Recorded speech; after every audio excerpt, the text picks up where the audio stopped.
This is Roger with Wheel Kinetics in Tucson, Arizona. We're selling this truck as a 2004 Ford F350 crew cab, dual rear wheel, Lariat, which is leather. It's got the FX4 suspension package, which is ranch of suspension installed at the Ford factory. It's also a 6.0 turbo diesel, and it's four-wheel drive. Has 92,000 miles. It was a dealer trade. We bought directly from Larry Miller Dodge. It was a trade in there. Obviously, they're not selling a big Ford truck on their used car lot, so that's why they got rid of this one. Usually it's because they're over 100,000 miles, but they're not going to let this thing sit out there and compete with their Dodges, so they sold it to us. The only thing that we've found that's wrong with it, we've had our mechanics go over it. We've got our pre-detail inspection done, our post-detail inspection done. The only thing that's wrong with it are the parking sensors are not working. We do not do parking sensors or tire monitor sensors. They're the most ridiculous things ever. They never work. They're annoying. We just don't do them. Somehow we were able to not back into things for like 120 years of driving. So look behind you is my suggestion. Because you'll buy one of the sensors or you'll buy a fuse or whatever, and it'll work for an hour and then it'll go out because they're just annoying. Just like the tire monitor lights. When I have a tire monitor light on my dash, I get out black electrical tape and cover it. That's my repair.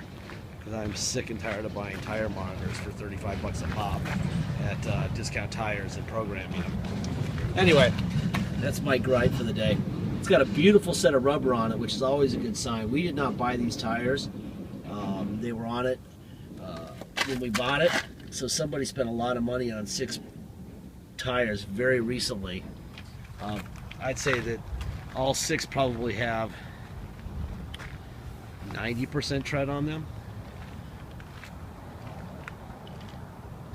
Got some minor rock chips. The biggest problem cosmetically is on the passenger rear fender wheel cover.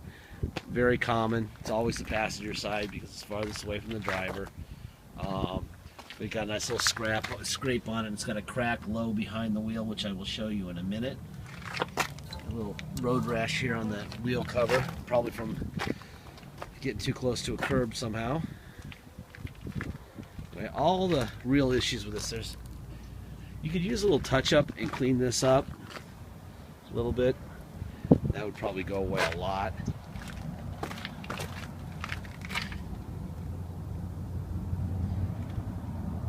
There's your inside tire. And this is so common it's not even funny. God, passenger side. I would just get some touch-up paint and touch up that blue and call it a day. It's a low-mile diesel dually. Runs like a champion. Doesn't need to get the parking sensors. There's a little ding right here. Doesn't need the parking sensors dealt with unless you have a broken neck and can't turn around. There's a brand new spare.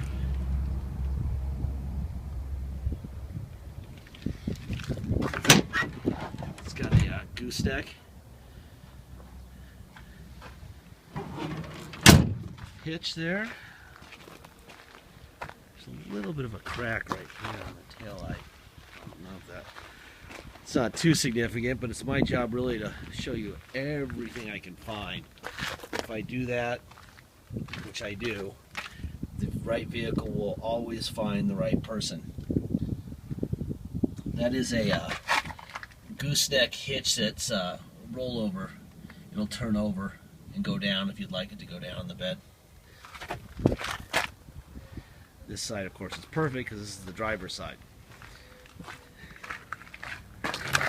Alright, I'm going to fire this thing up. I'm going to show you under the hood, let you listen to it run. Plus, we're going to be looking for the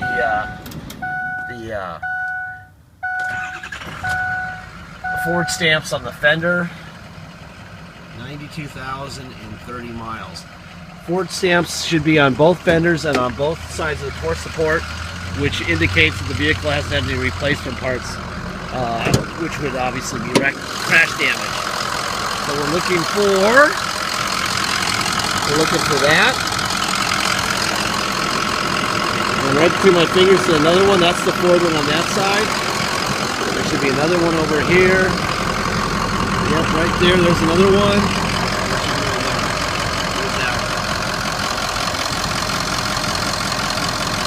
one. Very straight. It's actually a pretty quiet 6.0. They're usually a little louder than that. That's another good sign for this truck. 6.0s are not famous for being quiet. This one, on a scale of 1 to 10, with 1 being extremely loud and 10 being extremely quiet, it's about an 8.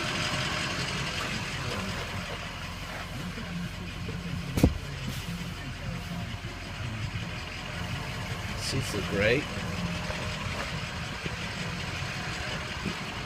Make sure all the switches and things work here, and if they don't, we want to know about it. That's your passenger rear window.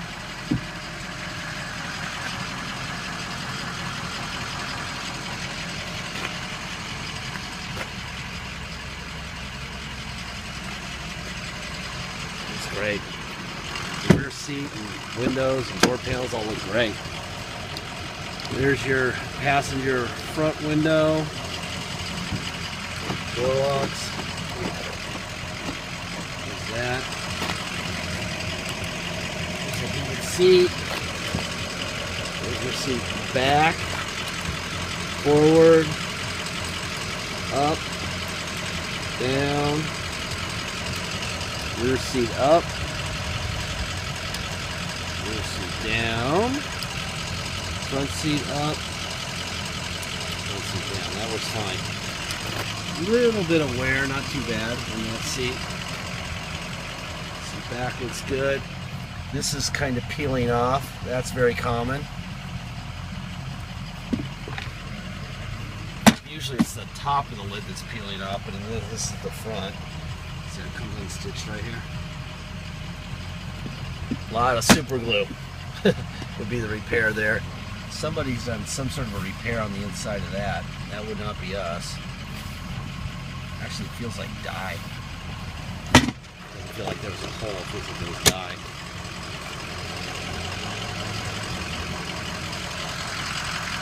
It's actually in very, very good condition. Aside from that fender skirt, it's in pretty good shape.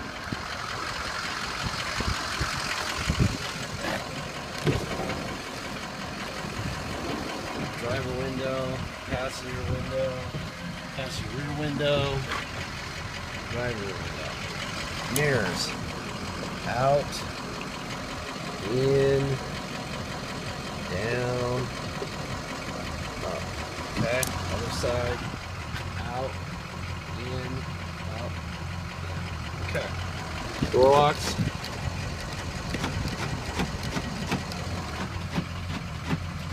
There you go. Seat off, on, seat back, seat forward, full seat up, full seat down, front seat cushion up, front seat cushion down, rear seat cushion up, rear seat cushion down. That all works fine. A little bit of wear on the outside, but it's not going to poke through anytime soon. It looks pretty good. Let's make sure there's no surprises under the mat. Nada. Tilt wheel, that works. Okay, let's see. Here's your radio. I'll let Dennis describe what kind of radio we got here in the whole bit, because I'm the worst at this stuff. Audio, video stuff is not my gig, but you hear it play. It's got a CD player, obviously. Cup holder, power pedals, adjustable pedals. It's up, it's down. All right, throw the seatbelt. This works. That's unusual. That's really unusual for that to work. They sell those by the gunny second on eBay. $29 for those displays. Alright, air's blowing cold. working. There's your rear slider. No idea why the parking sensors aren't working, but like I said, we're not dealing with it. There's your tow on and off. Let me see. Tilt the wheel down a little bit more. Let me move forward a bit. What's a quiet 6.0? Neutral. Let's go to 4 low. Now we're in 4 low. Drive. That's definitely 4 low. And reverse. Yep. Alright, neutral. 4 high. 4 high. Actuators are good. They're firing very quickly in and out of 4-wheel drive. And reverse. And 4 high. We're good. 4 high and low work fine. 2-wheel drive. Let's go for a drive. Alright. This is a nice truck. Very low mile. Lariat.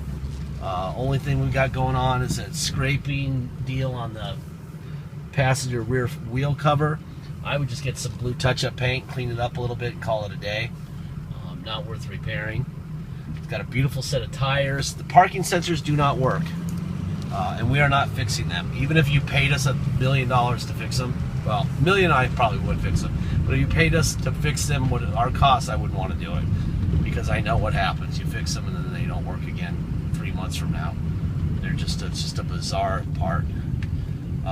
Let's see. I also noticed right here that it's due for its next oil change May 17th of 2014 at 95,000 miles.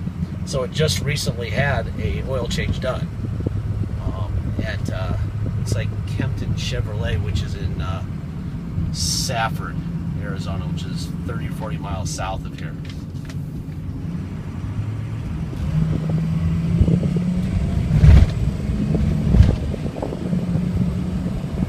Got a nice ride for a 1-ton. Very soft ride. Alright. So, if you come to Tucson, you're going to pay taxes. If you're not going to ship and you're going to come to Tucson, you're going to pay tax and dock fees. Taxes are 2% sales tax here in Tucson, plus whatever your state tax rate is, plus $250 dock fee. So if your state tax rate is 3%, you're going to pay 5% tax and $250 dock fee. Pay by wire and ship, all you pay is the agreed upon price, and that's it. Just have it shipped out. We have a recommended shipper. He brings all of our vehicles from all over the country to us. His name is Fred at Beacon Shipping Logistics. His number is in our ad right in the middle. Give him a call. Don't be cheap. The cheapest price, if you go all over the internet, will never get it here. You'll get your deposit taken, and it's a bad scene. You want to be right in the middle. That's Fred. The best part about Fred is he communicates. He tells you when they're being flaky and not showing up on time. The truckers, and he's a good guy. Obviously, you don't want to pay too much either, so Fred is a good place to start. You don't have to use him, but we recommend it. Okay? Deposits. Please get your deposit. Once we have your $500 deposit, we'll put your name and a banner over the truck at wheelkinetics.com, and you'll know it's yours. Until then, it is for sale.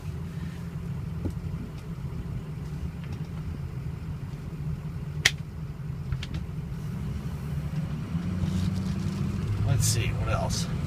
I'm going to shut up for just a second here and make a little bit of a high-speed pass, even though it's a 25-mile-an-hour zone. It's only a matter of time before I get a ticket. But so there goes the turbo. Boom. It's a great running truck. Really nice running truck.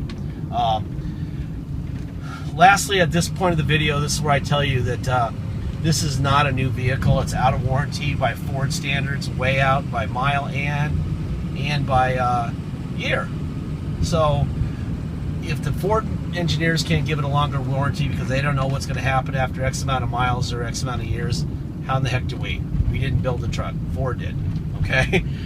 Their weaknesses, as we say in print in our ad, are the EGRs and the coolers. You can buy those parts if you ever need to fix it.